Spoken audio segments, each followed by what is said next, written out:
ओ भाई भाई भाई भाई, पूरे इंटरनेट में तांत्रिक सेक्स को लेकर के इतनी भ्रांति फैली हुई है कि लाखों लोग भ्रम में जी रहे हैं और उनके जीवन में एक विकृति आ गई है और उस विकृति से बचने का समय आ गया है।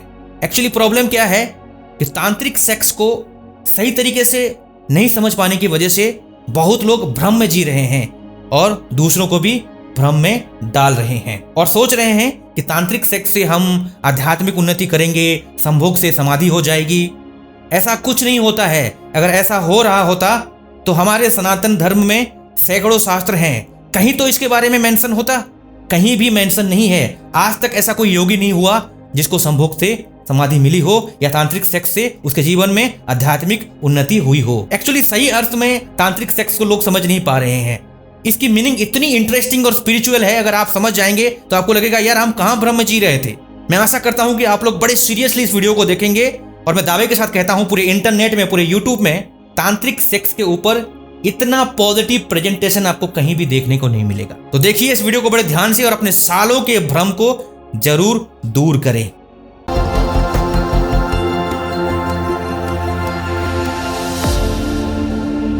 मंथन हब, जो आपको मंथन करने में मदद करे। नमस्कार, स्वागत है आप सबका एक और जबरदस्त साइंटिफिक प्रेजेंटेशन में। मैं आपका टाइम बिल्कुल भी वेस्ट नहीं करना चाहता हूं, ना ही अपना टाइम वेस्ट करना चाहता हूं। इसलिए बड़े सीरियसली इस चीज को समझिए। ये बहुत ही सेंसिटिव चीज है। अगर आप ढंग से नहीं समझेंगे तो आपके जीवन में विकृति आ सकती है। बहुत ही कम शब्दों में, बहुत ही कम समय में हम बेसिक से लेकर के एडवांस तक चीजों को समझेंगे, जो काफी डिफिकल्ट है फिर भी बहुत इजीली समझेंगे। तो ये है ऑथेंटिक सोर्सेस और रिसर्चेस। इसके ऊपर बहुत रिसर्च हुए हैं, खास करके कल्याण जो गीता प्रेस गोरखपुर द्वारा प्रकाशित होता है, उसमें हर शास्त्रों के ऊपर स्टडी होती है, एक एक चीज के ऊपर स्टडी होती है और दुनिया के सामने वो रखा जाता है। क्योंकि कैसे उपासना करनी है, देवी देवताओं की कैसे उपासना करनी है, कैसे सिद्धि पानी है, कई तरह की चीजें छपती रहती है। तो वो एक ऑथेंटिक पब्लिकेशन है।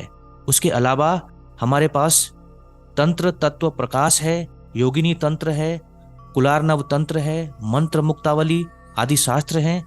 इसके अलावा भी सैकड़ों ऐसे तंत्र शास्त्र हैं जहां से ज्ञान प्राप्त करने के बाद ज्ञानियों ने, योगियों ने, सिद्धों ने इसके ऊपर अपना विचार रखा है। उन विचारों को निचोड़ करके हम आपके सामने प्रेजेंटेशन रख रहे हैं। सबसे पहले जरूरी है डिफरेंट टाइप्स ऑफ तंत्र, क्या क्या तंत्र हैं उसे समझना। उसके बाद बहुत ही इंटरेस्टिंग शब्द है जिसको कहते हैं पंचमकार। यहीं पर सारी भ्रांति फैलती है। इसी को नहीं समझने की वजह से लोग एक दूसरे को भ्रमित कर रहे हैं। सबसे पहले जानेंगे क्या क्या तंत्र होते हैं। एक है दक्षिण मार्ग, जिसको समयाचार बोलते हैं, जिसमें सैकड़ों ऐसे शास्त्र हैं लेकिन 5 मेन स्क्रिप्चर्स हैं। उसके बाद आता है मिश्र मार्ग, जिसमें 8 मेन स्क्रिप्चर्स होते हैं।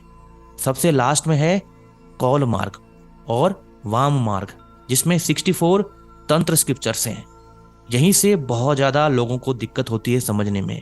कौल मार्ग को नहीं समझने के कारण ही लोग गलत ट्रैक पर चले जाते हैं। सोचते हैं कि हम आध्यात्मिक यात्रा कर रहे हैं, हम समाधि में पहुंच रहे हैं, दूसरों को भी वैसे ही गाइड करते हैं और कोई भी आज तक अपने लक्ष्य तक पहुंचा ही नहीं है। तो इसी कौल मार्ग में पंचमकार के बारे में बताया गया है कि पंचमकार क्या है। इसे समझना बेहद जरूरी है, जिस तरीके से ज्ञानियों ने समझाया है। यह है श्लोक, ध्यान से देखेंगे आप।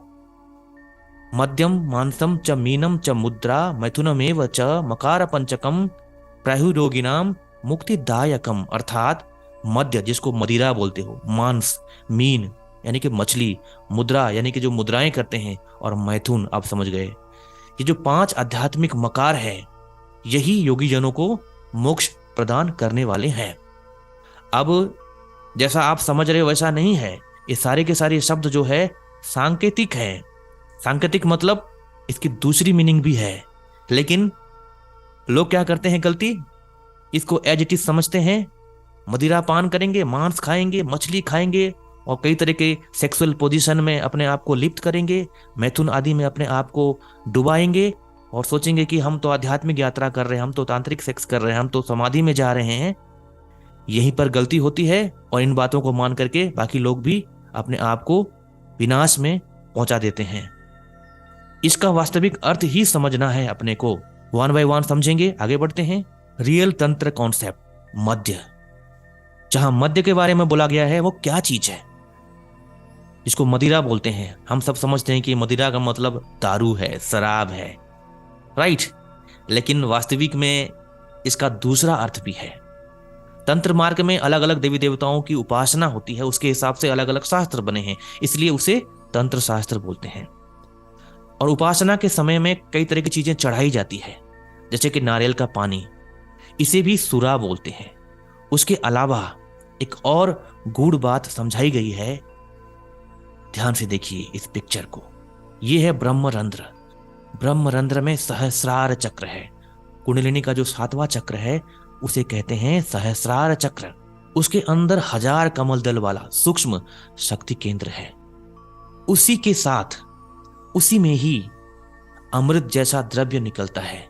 लिटरली निकलता है, वो आध्यात्मिक ध्यान की अवस्था में, समाधि की अवस्था में जब हम परफेक्शन में पहुंचते हैं तो उस अमृत का हमें स्वाद मिलता है। कहा गया है कि चंद्रमा की कला से वो सुशोभित है, चमकीला है, वही पाने योग्य है। कहने का मतलब पीने योग्य है। उसी अमृत को पीने के लिए ही बोला गया है। उसी को ही मद्य बोलते हैं, उसी को ही मदिरा बोलते हैं। उसके बाद क्या होता है, हमारे जीवन में जितने भी हमने बुरे कर्म किए हैं, अशुभ कर्म किए हैं, वो सारे के सारे नष्ट हो जाते हैं। उसके अलावा जब हम आध्यात्मिक सिद्धि को प्राप्त करना चाहते हैं तो वास्तविक में हमें उसी मद्य को पान करने के बाद ही सिद्धि प्राप्त होती है। जो लोग ज्ञानी लोग हैं, मुनि लोग हैं, जो मुक्ति की प्राप्ति करना चाहते हैं, वो उसी मद्य का पान करने के बाद ही मुक्ति की प्राप्ति करते हैं और उसके बाद सत्य का साक्षात्कार करते हैं, ईश्वर का दर्शन करते हैं। तो वो मद्य कैसे प्राप्त होगा? योग साधना द्वारा, ज्ञान चिंतन द्वारा, ध्यान द्वारा और गुरु की कृपा के द्वारा ही वो मद्यपान हम कर सकते हैं। लेकिन गलतियां क्या करते हैं लोग? मद्यपान यानी कि भाई तंत्र शास्त्रों में लिखा हुआ है दारू पियो, शराब पियो, कुछ भी करो, स्पिरिचुअल प्रैक्टिस करो, सब कुछ हो जाएगा, रुकेगा नहीं। यहीं पर भ्रांति फैलती है। तो आप लोगों को सावधान होना है कि किस मद्य के बारे में बोला गया है, वो आप समझ गए होंगे। आगे बढ़ेंगे। मांस। मांस यानी कि ये देखिए मीट। सब लोग सोच रहे होंगे कि मांस खाने के लिए बोला गया है तंत्र शास्त्रों में, मांस खाओ, कुछ भी खाओ, बस कोई फर्क नहीं पड़ेगा, आध्यात्मिक यात्रा भी हो जाएगी, समाधि भी लग जाएगी। यहीं पर भ्रांति फैली हुई है। अब आप लोग ध्यान से देखेंगे, उपनिषद में लिखा हुआ है काम क्रोध लोभादय पशवः, अर्थात जिसके जीवन में काम क्रोध लोभ मोह आदि दुर्गुण है वो पशु समान है, वो पशु भाव को प्राप्त होता है। उसके अलावा बहुत सारी चीजें लिखी हुई है। परमार्थ सार में भी ये लिखा हुआ है कि माया के कारण, समझ गए, माया के कारण बुद्धि मलिन हो जाती है, फिर मनुष्य पशु भाव को प्राप्त करता है। तो उस इंद्रिय रूप पशु का वध करना चाहिए। यानी कि जो आपकी इंद्रियों में या मन में गलत संस्कार भर गए हैं, काम क्रोध लोभ मोह, ये सब पशु समान है। इसका कैसे वध करोगे आप? विवेक रूपी तलवार से इसका वध करोगे, फिर इसको पका करके खाओगे। कहने का मतलब इसका नाश करोगे। फिर क्या होगा? इसी से आप दूसरों को सुख पहुंचा सकते हैं। जो व्यक्ति ऐसा कर पाता है उसे सच्चा बुद्धिमान कहते हैं और उनको धरती में देवता कहते हैं। पशु मांस का भक्षण करते हैं वे पाप के भागीदारी होते हैं, ऐसा तंत्र शास्त्र कहता है। इसलिए तंत्र शास्त्रों में इन सब चीजों को चढ़ाने का विधान भी है। मांस मतलब जीवों को मार करके चढ़ाने के लिए नहीं बोला गया है, बल्कि ऐसी चीजें भी है जैसे गेहूं, अदरक, लहसुन, ऐसी बहुत सारी चीजें चढ़ाई जाती है जिसके कारण वो यज्ञ संपूर्ण होता है। उसके अलावा काम क्रोध लोभ मोह आदि विकारों को भी मार करके चढ़ाने की बात की गई है। तब जाकर के हम सिद्धि को प्राप्त करते हैं। हमारा स्वभाव भी भगवान जैसा स्वभाव हो जाता है। तो एनिमल नेचर को छोड़ने की बात की गई है और लोग क्या समझते हैं और क्या करते हैं आप लोग सब समझ रहे होंगे। आगे बढ़ेंगे। रियल तंत्र कॉन्सेप्ट, मत्स्य यानी कि मछली, मीन। तंत्र शास्त्रों में उपासना के लिए बैंगन, लाल मूली आदि चढ़ाई जाती है, जिससे यज्ञ जो है, जो पूजा है, उपासना, वो परफेक्ट होती है, वो सिद्ध होती है, फलदायी होती है। उसके अलावा बहुत ही गूढ़ मीनिंग है उसकी, बहुत ही इंटरेस्टिंग मीनिंग है। ध्यान से समझेंगे, हमारे जीवन में जो अहंकार, दंभ, मद, पिशुनता, मत्सर, द्वेष आदि 6 मछलियां हैं। अहंकार समझ रहे हैं, दंभ, बहुत सारे लोग अकड़ के रहते हैं, मुंह लाल रहता है उनका, हमेशा गुस्से में जीते हैं, उसको दंभ बोलते हैं। मद, वो भी अहंकार का एक रूप है, एक नशा है, एक नशे में रहते हैं, एक झूठे नशे में रहते हैं। पिशुनता यानी कि दूसरों को नीच भाव से देखना। मत्सर यानी कि जेलसी, जलन, दूसरों को देख करके जलना।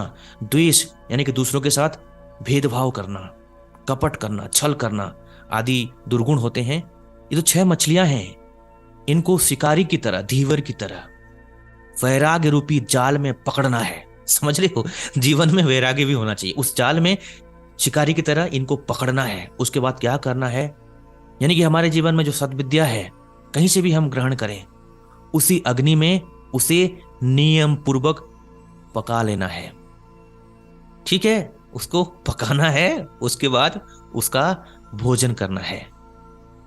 लोग क्या समझते हैं कि जो जल में मछलियां हैं उसे पकड़कर खाओ, ऐसा नहीं है। ये जो 6 मछलियां हैं इनको पकाकर खाने के लिए उपदेश दिया गया है। हमारे शरीर के अंदर गंगा और जमुना नाम की 2 नदियां हैं, हमारे शरीर में ही है। उसमें 2 मछलियां हैं, दोनों का नाम क्या है, ईड़ा और पिंगला। अर्थात हमारे शरीर में 2 नाड़ी है, आध्यात्मिक नाड़ी है, ईड़ा और पिंगला। उसे प्राणायाम करके शांत करते हुए सुषुम्ना नाड़ी को जागृत करना चाहिए, और प्राणायाम से ही वो संभव है।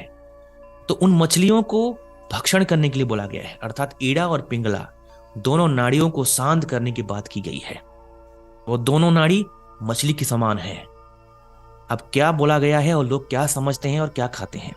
एक और बात कहना चाहता हूं आपको, जिन लोगों के पास कुछ खाने के लिए नहीं है, जिनका भोजन ही मछली है, जो उसी माहौल में बड़े पले हैं, उसी मौसम में बड़े पले हैं, उनके लिए कुछ भी नहीं कहा जा रहा है। ना ही कोई अधिकार है कि जो वो लोग खा रहे हैं उसके लिए हम उनको कुछ बोलें या उनकी बुराई करें, ऐसा शास्त्रों में नहीं कहा गया है। लेकिन जिसके पास सब कुछ है, जो साधक है, जो स्पिरिचुअल सीकर है, जो गलत तरीके से इसकी मीनिंग को समझ करके अपने जीवन में गलत चीजों का सेवन करता है, उसको ही सावधान किया गया है, उसको ही मत्स्य का रियल मीनिंग समझाते हुए सही मार्गदर्शन किया गया है। तो आशा करता हूं कि आप लोगों को यह समझ में आ गया है। नेक्स्ट समझेंगे मुद्रा। जनरली मुद्रा मतलब बहुत सारे लोग समझते होंगे प्राण मुद्रा, ज्ञान मुद्रा, ध्यान मुद्रा, कई तरह के और मुद्राएं होती है, शरीर की मुद्राएं होती है। ऐसे 108 प्रकार की मुद्राएं हैं, लेकिन यहां पर उस मुद्राओं की बात नहीं की जा रही है। वो सब मुद्राएं कैसे होती है, जो आपके अंदर जो इमोशन है वो आप अपने शरीर से दिखाते हो क्रिया करके, और उससे क्या होता है, हम जो कॉस्मिक एनर्जी है, जो देवता लोग हैं उनके साथ कम्युनिकेट करते हैं, अथवा हम अपना उपचार करते हैं, वो अलग चीज है। लेकिन तंत्र शास्त्र में जो बताया गया है मुद्रा के बारे में, आप ध्यान से समझेंगे, देवताओं का मुद अर्थात आनंद उत्पन्न करने और उनके मन को उपासक के प्रति द्रवित देने से मुद्रा यह नाम पड़ा है, जो अवश्य ही देवों को दिखाई जानी चाहिए। अब एक और चीज समझाई गई है, बहुत ही अच्छी चीज समझाई गई है। आशा, तृष्णा, जुगुप्सा, भय, विषाद, घृणा, मान, लज्जा, ये 8 प्रकार की मुद्राएं हैं। आशा यानी कि बिना मतलब की आशा करना, तृष्णा प्यास रखना, इच्छा रखना, अननेसेसरी इच्छा रखना, जुगुप्सा यानी कि दूसरों की बुराई करना, दूसरों की निंदा करना, भय में जीना, चिंता शोक में जीना, घृणा में जीना, अपने ऊपर मान लेना यानी कि मैं ये करता हूं वो करता हूं, मुझे मान मिलना चाहिए, लज्जा में जीना। ये सब 8 के 8 मुद्राएं आपके जीवन को प्रकोपित करते हैं, आपके ऊपर कोप करते हैं, आपका जीना हराम कर देते हैं। तो क्या करना है, इन 8 मुद्राओं को जलाना है। कैसे जलाना है, ब्रह्म रूपी अग्नि से। अब यहीं पर ब्रह्म शब्द प्रयोग किया गया है। ब्रह्म एक ज्ञान स्वरूप सत्ता है, वही वास्तविक में परम सत्ता है, परम ज्ञान है, परम आनंद है। उसी के इर्द गिर्द हम भी घूमते रहते हैं। ब्रह्मचर्य शब्द ब्रह्म के बिना सार्थक होता ही नहीं है। तो उस अग्नि से, ब्रह्म रूपी अग्नि से 8 मुद्राओं को जलाना है, जला करके भक्षण करना है और उसी तरीके से उपासना करनी है। लेकिन लोग इसको गलत तरीके से समझते हैं और कई प्रकार की सेक्सुअल मुद्राएं करते हैं, मैथुन मुद्राएं करते हैं और पोजीशन में ऐसे करने से समाधि लग जाएगी, वैसे करने से आध्यात्मिक उन्नति हो जाएगी, इस तरीके से भ्रम में जीते हैं और अपने जीवन में विकृति लाते हैं, औरों को भी मिसगाइड करते हैं। इसलिए आप लोगों को सावधान होना है, मुद्रा को सही अर्थ में समझना है। इससे क्या होता है, इस तरीके से जब हम उपासना करते हैं तो हम शिव के समान होते हैं। इसमें लिखा गया है कि शिव के समान पूजनीय और महान होते हैं। अगर नहीं समझ पाएंगे तो नीच हो जाते हैं। भले ही बहुत सारे लोग गलत तरीके से समझ करके गलत तरीके से और लोगों को मिसगाइड कर रहे हैं, लेकिन वे कभी भी देवता समान या शिव समान नहीं है। वो बस दिखने भर के लिए हैं। आप लोगों को सावधान होने की आवश्यकता है। आगे बढ़ेंगे। मैथुन, यहीं पर सबसे ज्यादा भ्रांति फैली हुई है। इस अर्थ को कोई नहीं समझ पाया है ढंग से। जिसको जैसा समझ में आता है वैसे ही गाइड करते हैं। मैथुन लिटरली हमको क्या समझ में आता है, स्त्री और पुरुष दोनों के मिलन को मैथुन कहते हैं। लेकिन यहां पर गूढ़ बात को ध्यान देना है, हाड़ मांस के शरीर के मिलन को मैथुन नहीं कहा गया है।